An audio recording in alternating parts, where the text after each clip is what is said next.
Hey, what's up, y'all? This is Lewis Speaks 2021, and today I want to take you all to the Friendship Clinic. You know, a lot of us are losing friendships nowadays. You know, a lot of our friends are becoming people that we no longer recognize, and it's hurtful. It's hurtful. You know, I've talked to a lot of people, and they've mentioned that as a result of this pandemic, and even before the pandemic, they have lost so many of their relationships that they once valued and treasured, and over minor things, you know? And so, personally, you know, I've lost a lot of friendships, not only this year, but last year. I realized that I had to do a clearing and to rid myself of anybody who was no longer serving me. And not only that, I had to just get away from toxic energy, people that didn't value or respect or take to heart what I was what I was telling them, you know? Like me personally, I like to take my friends to the friendship clinic. If I see a behavior or something that's going to stand in the way of us maintaining a long-lasting friendship, I try to I try to talk with them about it. But when you're rude, dismissive, you disregard my feelings, you just don't take ownership or responsibility or accountability, what can you do? You know, what can you do with that? You have no choice but to love them from a distance and let them gain experiences that will hopefully increase their awareness. Because right now they lack awareness. They don't understand how certain behaviors impact and interfere with the longevity of a friendship. You know, I realize that friendship is work. It's pleasurable work sometimes, but it's nonetheless work. And just like any job, when you start to feel devalued, when you start to feel like you're giving more than you're getting, when you start to feel as though you're not appreciated,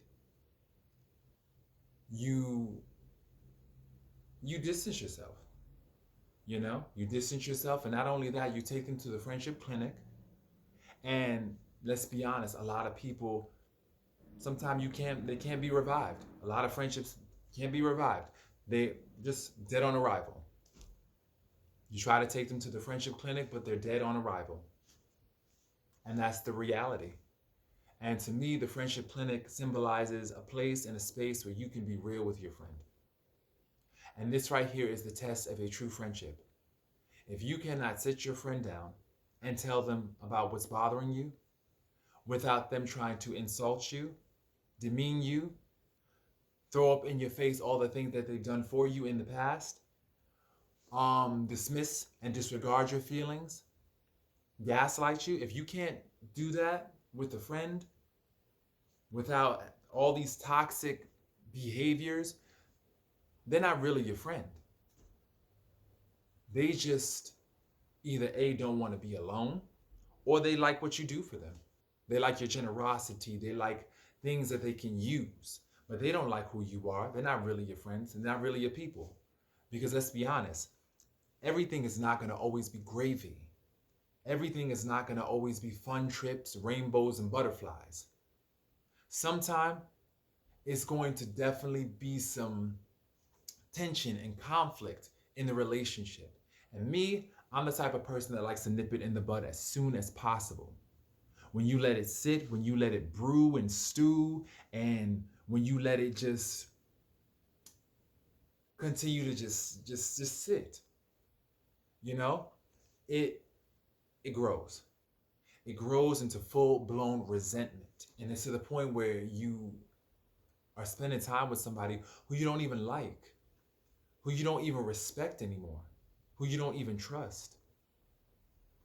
A lot of the relationships that I had to let go were the result of a broken trust.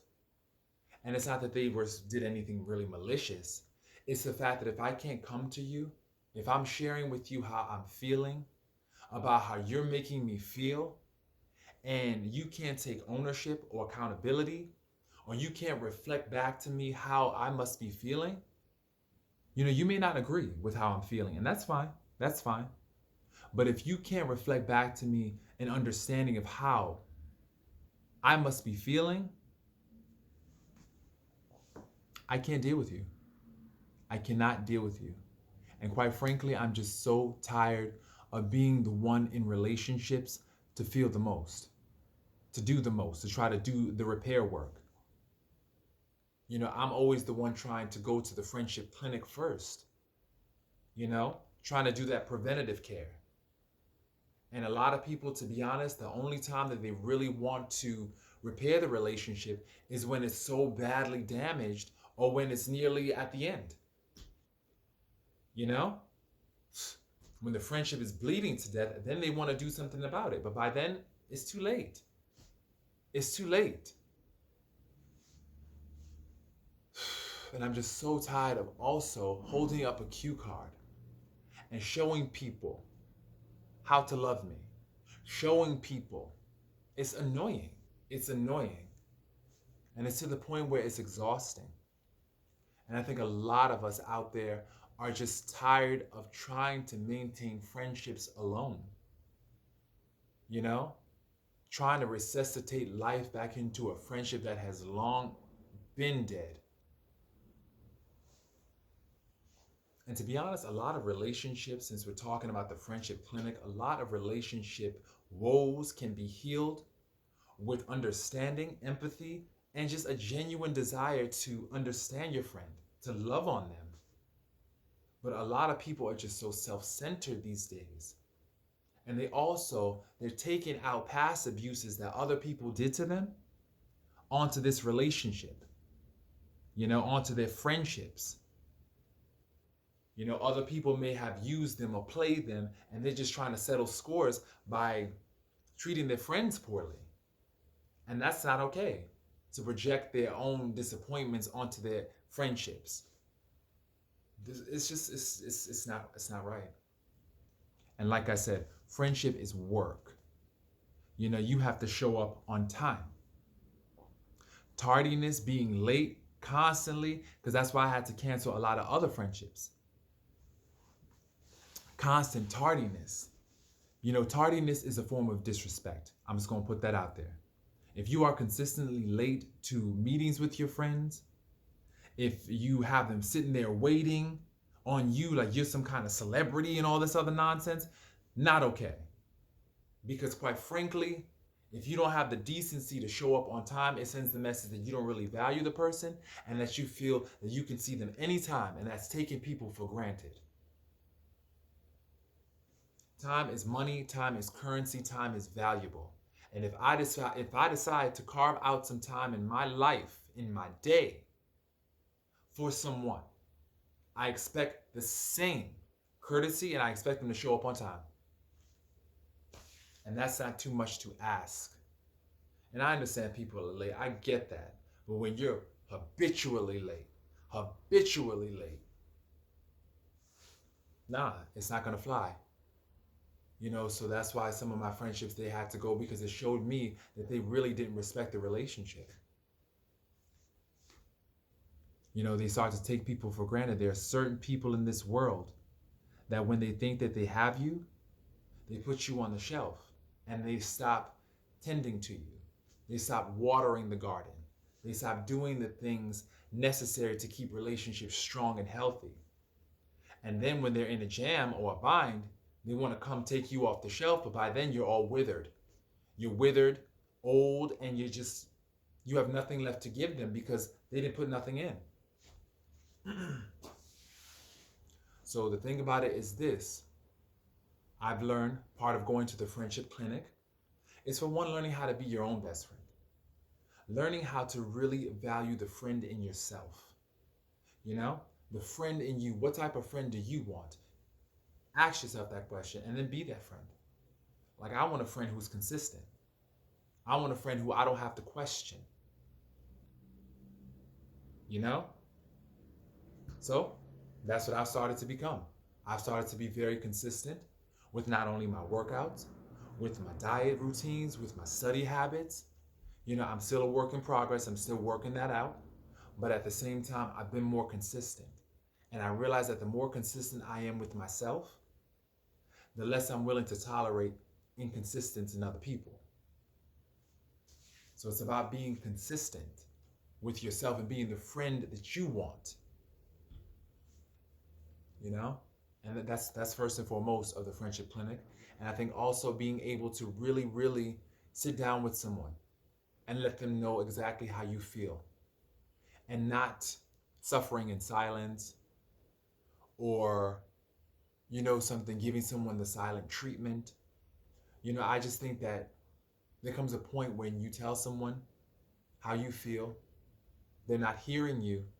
So then if they're not hearing you, that's when you have to just kind of back away from the situation and just give it some breathing room. My thing is this: too much breathing room, you'll suffocate. You won't have air because if you let things sit for too long, it builds resentment. And ultimately, it just drives a wedge between people. So I realize, something, it's 2021. A lot of our relationships, our friendships are in trouble. The nature of friendship is no longer respected. Now people want fans, they want followers, they want disciples, they want acolytes. They don't want true friendships based on mutual trust, mutual interest, mutual investment. There's no mutuality anymore. Now people just want someone who's a lackey, who they could take off the shelf when they're bored or lonely. And friendship does not work like that. Friendship is work. You have to work out your relationships the same way you have to work out for a nice body, the same way you have to work out your faith for an increased spirituality. You have to work out your friendships. And if you're unwilling to do that, then you're going to find one day you wake up and you look around and you're of a certain age and you don't have not one person to call your friend. Why is that? You have to take some self-inventory and ask yourself why that is. Is it because you wanted what? You wanted what? Perfection? Or you wanted, you know what I'm saying? So, this is Lewis Speaks 2021. And I wish everybody wonderful friendships and wonderful relationships in their life. I will definitely talk to you all later.